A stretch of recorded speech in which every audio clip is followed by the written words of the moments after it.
Tutorial ni mga idol unsaon pagtapping sa winding. Coil 1 clockwise, coil 2 counterclockwise, coil 3 clockwise, coil 4 counterclockwise.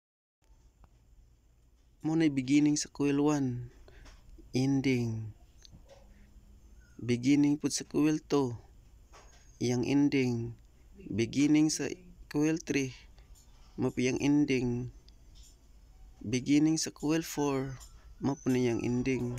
Paghuman ato ding itapping. Kining ending sa coil 1, itap nimo sa ending sa coil 2. Phase in mga idol ha.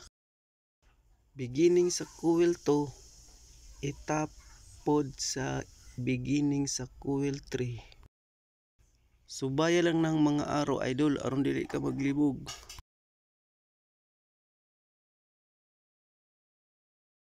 Kining ending sa coil 3, itap nimo dito sa ending sa coil 4. Okay na, natapping na tanan. Mao ni U1, mao ni beginning sa coil 1.